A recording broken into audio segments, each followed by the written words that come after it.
Malin Kundang, cerita rakyat Sumatera Barat. Hu, hu, hu, tangis Malin Kundang sambil memegangi lengannya yang berdarah. Rupanya lagi-lagi ia dipatuk oleh ayam jago milik Datuk Firman. Bunda membersihkan lukanya dengan sabar. Kali ini luka Malin cukup parah. Bunda Malin Kundang yang bernama Mande Rubayah membalutnya dengan perban. Malin, jangan nakal. Jangan kau kejar-kejar lagi ayam jago itu. Ingat, kau sudah tidak punya ayah. Kaulah satu-satunya harapan Bunda. Nasihat ibunya. Malin hanya mengangguk dan menyeringai. Sejak ayah Malin meninggal, ibunya bekerja keras untuk menghidupi Malin.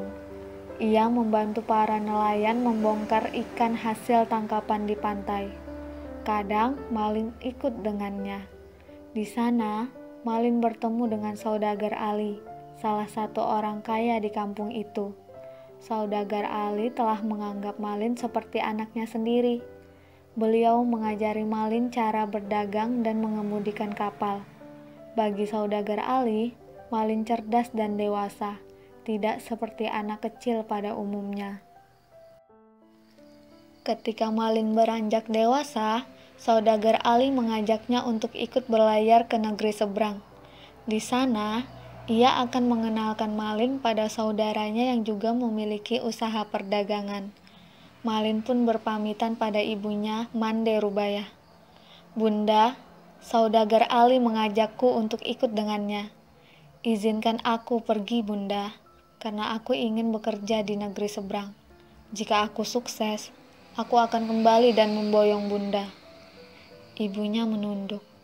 Tak terasa, air matanya menetes. Bunda tak bisa melarangmu, Malin. Bunda tahu keinginanmu begitu besar, jawabnya. Hari yang ditunggu-tunggu pun tiba. Malin berlayar ke negeri seberang. Rasanya seperti mimpi yang jadi kenyataan. Saat Malin sedang melamun, tiba-tiba kapal berhenti, seperti ada sesuatu yang menabraknya. Mendengar suara gaduh di bawah, Malin melongokkan kepalanya. Ia melihat segerombolan orang dengan pedang terhunus menaiki kapal itu. Malin merasa tak enak. Pasti mereka perompak. Aku harus segera bersembunyi, katanya dalam hati. Beruntung, ia menemukan sebuah keranjang ikan dari bambu yang cukup besar untuk bersembunyi.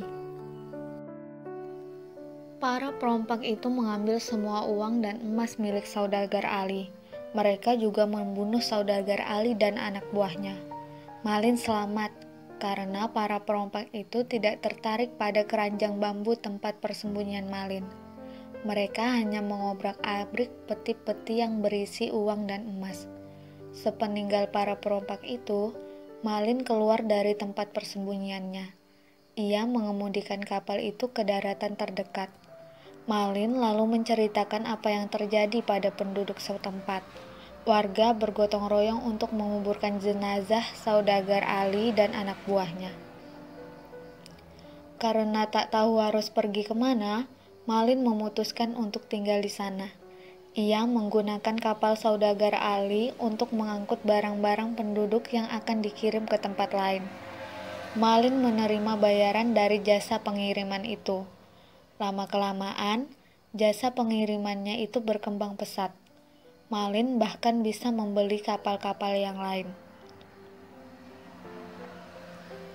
Malin sekarang telah menjadi pemuda yang kaya raya.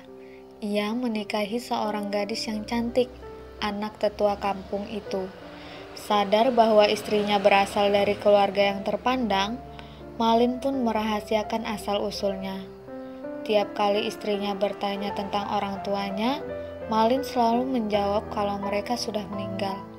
Malin mengatakan bahwa saudagar Ali adalah ayahnya.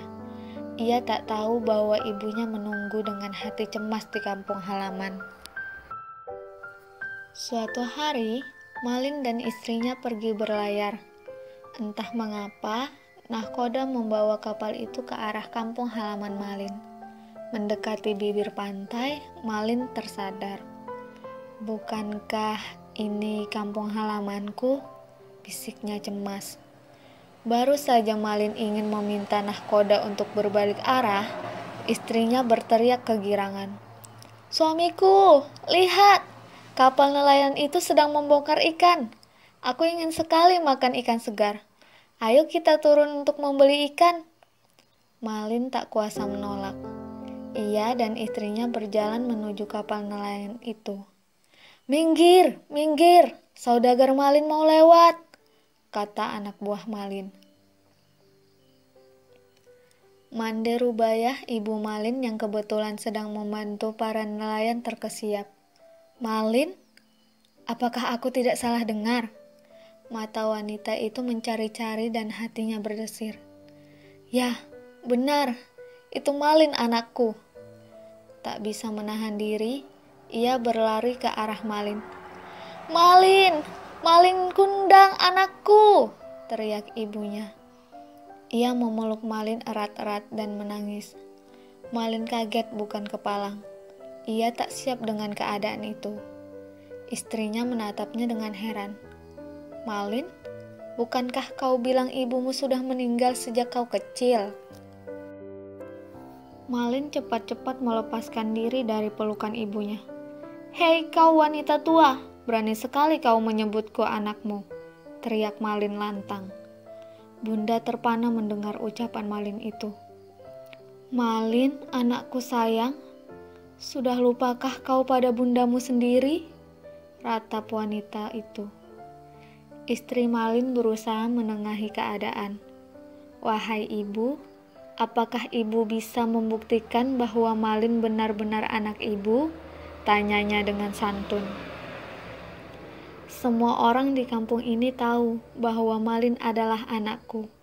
Namun, jika kau tak percaya, cobalah periksa lengan kanannya. Ada bekas luka karena patokan ayam Datuk Firman. Bunda percaya kau masih ingat hal itu, Malin," kata Bunda sambil menatap Malin tajam. Istri Malin kemudian memeriksa lengan kanan suaminya dan benar, ada bekas luka di sana. Istrinya memandang Malin dengan sedih. "Malin, kenapa kau mengingkari ibumu sendiri?" "Istriku, kau harus percaya padaku. Ibuku sudah meninggal ketika melahirkanku. Tentu ibu ini tahu tentang luka di lenganku, karena semua orang di sini tahu cerita itu," kata Malin membela diri. Setelah berkata demikian, Malin mengajak istrinya pergi dari tempat itu. Mereka menaiki kapal. Bunda menangis terseduh-seduh sambil bersimpuh di bawah kapal. "Malin anakku, jangan kau tinggalkan bundamu lagi, nak. Bunda sangat merindukanmu. Kaulah satu-satunya harta bunda di dunia ini," ratapnya. Malin bergeming. Sambil memandang sinis ke bawah, ia meludahi ibunya. "Dasar orang tua tak tahu diri. Berani sekali kau mengaku sebagai ibuku." Hati wanita tua itu sakit sekali. Tanpa sadar, ia mengucap doa. "Ya Tuhan, sadarkan anak hamba. Ia telah mengingkariku sebagai ibu yang pernah melahirkan dan menyusuinya." Seketika itu juga langit menjadi mendung dan hujan turun deras sekali. Petir menggelegar dan angin bertiup sangat kencang. Tiba-tiba, petir menyambar tepat di depan kaki Malin. Ajaib, di tengah gemuruh hujan, tubuh Malin langsung kaku. Mula-mula kakinya tak bisa digerakkan. Istrinya berteriak, "Malin, apa yang terjadi pada kakimu? Kakimu seperti batu." Rupanya tak hanya kakinya yang menjadi batu. Perlahan-lahan seluruh tubuhnya juga jadi batu. Malin sangat ketakutan. Ia sadar ini adalah hukuman Tuhan atas perbuatannya. "Bunda, ampuni aku. Tolong selamatkan aku, Bunda," teriaknya. Namun semuanya sudah terlambat. Seluruh tubuh Malin akhirnya jadi batu. Mulutnya menganga karena ia berteriak mohon ampun.